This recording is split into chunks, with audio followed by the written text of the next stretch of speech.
Welcome back, everybody. Every year, more and more amazing chefs and top-notch restaurants are opening up new places, not in the city, but in the suburbs. And here with a list of 4 suburban restaurants you need to try is our very own Dave Andelman. Dave, I know there's a lot of great restaurants in the suburbs. I live in the suburbs. You live in the city. Yes. So before we get into it, let's just start with this and be totally honest. Okay.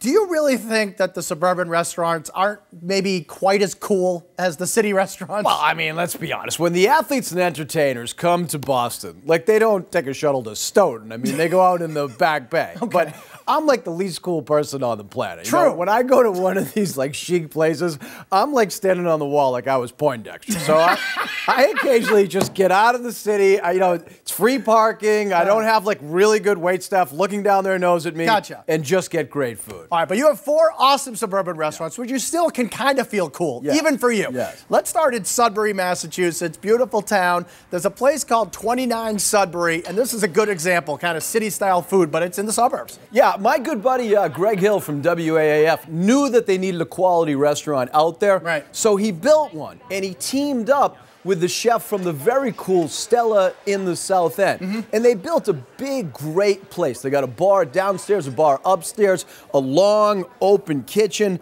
a menu that's varied but focused. They do great thin crust pizzas and delicious roast chicken over gorgonzola mashed potatoes, but you must try the bolognese here. This is slow simmered sauce.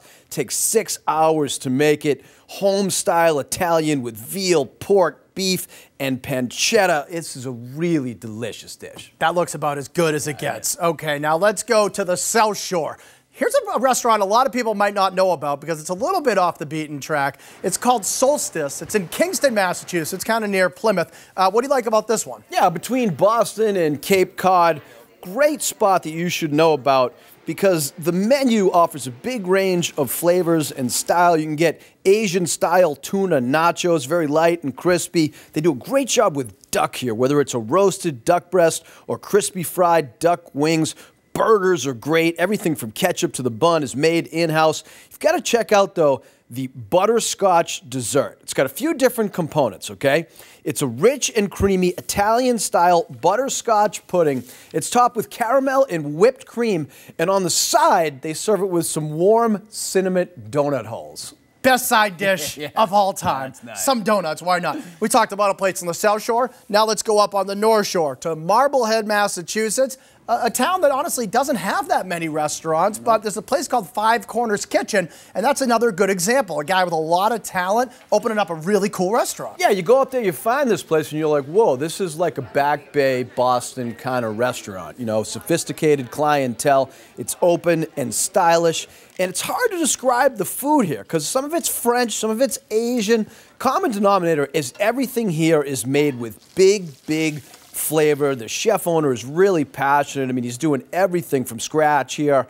Standout dishes include the mussels and the tuna tartare. I like the steak frite, Stan. I know it's simple, but here they just make this dish so perfect with a sauce that you really want to dip those fries in. No doubt about it. Now, here's a perfect example of a restaurant that like comes out of nowhere in the suburbs. It's in Chelmsford, Massachusetts. It's called Moonstones, and you're like, whoa, where did this place come from? Yeah, I mean, I was sorry to see the Ground Round restaurant chain go down. You were? You and I went there a lot when we were little, That's but true. You know, look, this is not pay what you weigh. Yeah, it used to be a Ground Round. It doesn't not. It looks nothing like a Ground Round. Yeah, no, they've opened up some great real estate for some great new places. Especially here is small plates, Danny. They have all kinds of Portuguese chorizo, sesame crusted salmon. I like the red velvet pancakes. They have an amazing Sunday brunch here, and these are just beautiful, delicious pancakes. That looks as good as it gets.